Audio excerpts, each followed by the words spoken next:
उम्मत मुस्लिमा को कोई दो रियासती हल कबूल नहीं है उम्मत मुस्लिमा की अफवाज को भी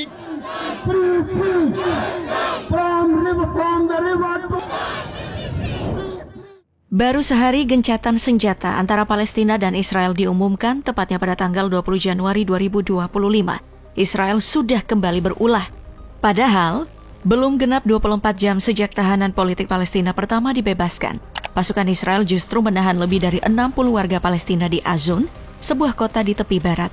Aksi ini jelas mencoreng harapan akan perdamaian yang sempat mengemuka. Ini bukan kali pertama Israel melanggar kesepakatan. Penangkapan massal itu hanya menambah daftar panjang pelanggaran yang sudah sering mereka lakukan.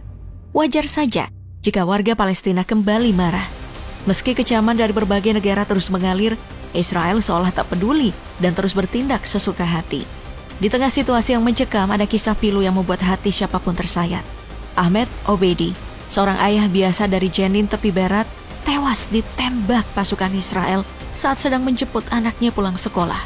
Kejadian itu terjadi pada hari Selasa. Keluarganya, termasuk anak-anaknya, harus menyaksikan detik-detik terakhir hidup Ahmed, sebuah kenyataan pahit yang sulit diterima. Apa sebenarnya yang ingin dicapai oleh Israel?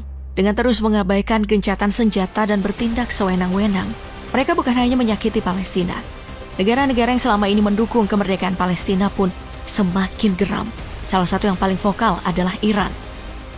גדולה מאוד וחשובה מאוד לביטחון ישראל. אנחנו נמצאים בשינוי מצב. Iran telah lama dikenal sebagai pendukung setia Palestina. Saat konflik memanas pada akhir 2023, Iran mengirimkan 60 ton bantuan kemanusiaan ke Mesir, yang kemudian diteruskan ke jalur Gaza melalui perbatasan Rafah. Bantuan ini mencakup makanan, obat-obatan, dan perlengkapan medis yang sangat dibutuhkan oleh warga Gaza. Tidak hanya itu, Iran juga memberikan dukungan finansial besar-besaran kepada Hamas, kelompok pejuang paling berpengaruh di Palestina. Menurut laporan The Times, surat-surat rahasia yang ditemukan selama Perang Gaza mengungkapkan bahwa Iran telah menyumbang setidaknya 222 juta US dollar kepada Hamas antara tahun 2014 dan 2020.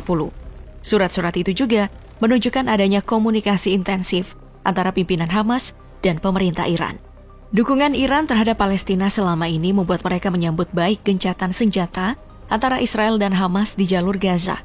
Korps Garda Revolusi Islam atau IRGC bahkan menyebut gencatan senjata ini sebagai kemenangan bagi rakyat Palestina. Muhammad Bagher Ghalibaf, ketua parlemen Iran, juga menyatakan dukungannya. Ia mengungkapkan penghormatan mendalam kepada puluhan ribu warga Palestina yang menjadi korban agresi brutal Israel sejak 7 Oktober 2023. Namun di balik sambutan hangat ini, Iran tampaknya tidak tinggal diam. Mereka terus memantau serangan-serangan terbaru Israel, bahkan setelah gencatan senjata berlaku. Banyak yang memperkirakan Iran mungkin akan mengambil langkah-langkah yang membuat Israel harus berpikir 2 kali.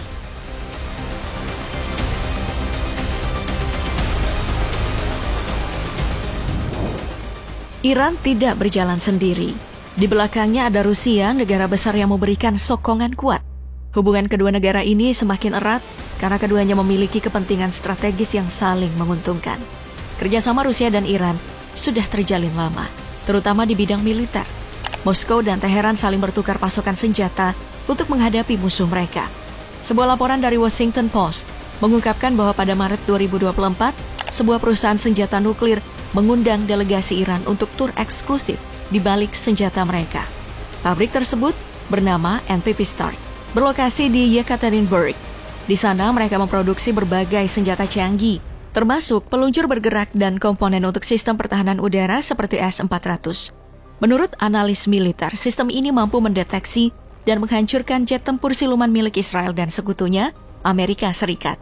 Seperti Iran, Rusia juga menyambut positif gencatan senjata antara Israel dan Palestina. Maria Zakharova, juru bicara Kementerian Luar Negeri Rusia, menyatakan bahwa kesepakatan ini adalah langkah penting menuju stabilitas jangka panjang di kawasan konflik Palestina-Israel. Ia berharap gencatan senjata ini bisa menjadi landasan bagi proses penyelesaian politik yang komprehensif untuk masalah Palestina. К какому-то своему внутреннему политическому кризису, пусть разбираются с этим эксперты. Afrika Selatan mungkin tidak selalu menjadi sorotan utama, Tetapi negara ini telah menunjukkan dukungan yang kuat dan konsisten terhadap Palestina. Pada Oktober tahun lalu, pemerintah Afrika Selatan mengambil langkah berani dengan menyerahkan sejumlah bukti genosida yang dilakukan oleh Israel di Gaza kepada Mahkamah Internasional atau ICJ. Bukti-bukti itu mencakup dokumen forensik dan laporan investigatif yang menguatkan tuduhan bahwa Israel melanggar Konvensi Genosida 1948. Afrika Selatan juga menegaskan bahwa Israel telah menghancurkan Gaza secara sistematis dan tanpa ampun. Ini bukan kali pertama Afrika Selatan bertindak. Pada akhir tahun 2023, mereka menjadi pelopor dengan mengajukan kasus Israel ke ICJ, menuduh Israel gagal memenuhi kewajibannya sebagai penandatanganan Konvensi Genosida. Kasus ini mendapat dukungan dari 12 negara lain, termasuk Meksiko, Kolombia, Turki, Nicaragua, Spanyol, dan tentu saja Palestina.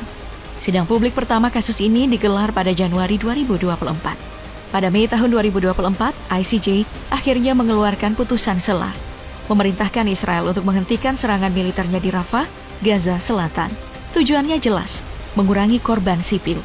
Ini adalah kali ketiga ICJ mengeluarkan perintah serupa untuk menghentikan kekerasan di wilayah yang sudah terpuruk ini.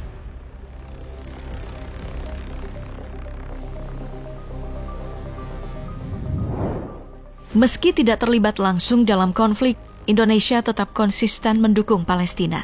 Salah satu tokoh kunci yang selalu menjadi suara lantang adalah Retno Marsudi, Menteri Luar Negeri Indonesia. Di berbagai forum internasional termasuk PBB, Retno tak pernah ragu untuk menunjukkan dukungan penuh pada Palestina. Pada 28 September 2024, Retno Marsudi menghadiri sidang umum PBB ke-79 di New York sebagai Menteri Luar Negeri untuk terakhir kalinya. Dalam pidatonya, ia dengan tegas menyoroti isu Palestina dan menanggapi pernyataan Perdana Menteri Israel Benjamin Netanyahu yang pada tanggal 27 September berbicara tentang perdamaian namun tetap bersikeras memerangi Hezbollah. Sebelumnya pada Januari 2024, Retno Marsudi membuat langkah simbolis yang kuat. Ia melakukan walkout saat Duta Besar Israel untuk Amerika Serikat dan PBB, Gilad Erdan, berpidato dalam debat terbuka Dewan Keamanan PBB di New York. Aksi ini menunjukkan ketegasan Indonesia dalam menolak normalisasi tindakan Israel yang dianggap melanggar hak asasi manusia. Menteri Luar Negeri Indonesia Retno Marsudi kembali menunjukkan ketegasannya dalam debat terbuka Dewan Keamanan PBB di New York. Ia mendesak agar Dewan Keamanan PBB segera mengambil tindakan konkret untuk menghentikan kekerasan di Gaza dan tepi barat. Retno mengingatkan semua pihak tentang piagam PBB yang menegaskan bahwa resolusi Dewan Keamanan bersifat mengikat dan harus dilaksanakan. Namun, ia juga tidak segan mengkritik, menanyakan berapa banyak resolusi Dewan Keamanan tentang Palestina yang benar-benar dijalankan. We will not rest until we see justice and dignity restored for the Palestinian people. Pada 8 Juni tahun 2024, Malaysia turut ambil bagian dalam pertemuan luar biasa Dewan Menteri Luar Negeri Kelompok Negara Berkembang D8 di Istanbul, Turki. Menurut pernyataan resmi Kementerian Luar Negeri Malaysia, Wisma Putra, prioritas utama yang disampaikan oleh Menlu Malaysia adalah situasi di Gaza.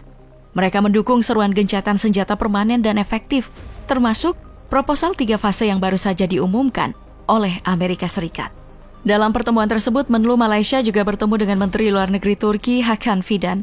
Keduanya bertukar pandangan tentang berbagai isu, mulai dari kerjasama internasional, regional hingga bilateral, dengan fokus utama pada krisis di Gaza. Partisipasi Malaysia dalam pertemuan ini menunjukkan komitmen mereka yang tak tergoyahkan dalam memperjuangkan isu Palestina di berbagai forum internasional. Selain dukungan politik, Malaysia juga aktif memberikan bantuan kemanusiaan. Pada tahun 2024, mereka menyalurkan bantuan sebesar 10 juta ringgit Malaysia, sekitar 31,75 miliar rupiah, kepada rakyat Palestina melalui Badan Bantuan dan Pekerjaan PBB untuk pengungsi Palestina di Asia Barat atau UNRWA. Since the founding of the United Nations, from the dust, the Second World War, we emerged. Pada 12 Januari tahun 2024, ratusan warga Pakistan membanjiri jalanan Karachi untuk menunjukkan solidaritas mereka terhadap rakyat Palestina di Gaza. Dengan membawa bendera dan spanduk Palestina, mereka meneriakkan slogan "Bebaskan Palestina". Munim Zafar Khan, Ketua Jamaat Islami Pakistan, menyatakan bahwa aksi ini bertujuan menyampaikan pesan kepada dunia. Masyarakat Pakistan menolak solusi dua negara dan menuntut para pemimpin Muslim di seluruh dunia untuk bersikap tegas mengutuk tindakan Israel. Pakistan yang dijuluki tanah bagi orang yang suci dikenal sebagai salah satu negara paling vokal dalam mengkritik Israel. Sejak merdeka pada 1947, Pakistan telah menunjukkan dukungan nyata kepada Palestina. Mereka mengirim tentara dan persenjataan selama Perang Palestina pada tahun 1948. Tak hanya itu, Angkatan Udara Pakistan juga terlibat dalam Perang 6 Hari 1967 dan Perang Yom Kippur 1973. Salah satu bukti unik solidaritas Pakistan adalah paspor mereka.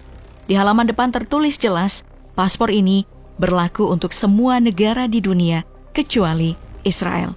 Sebuah pernyataan tegas yang menunjukkan betapa kuatnya dukungan mereka terhadap Palestina. Free, free, free, free.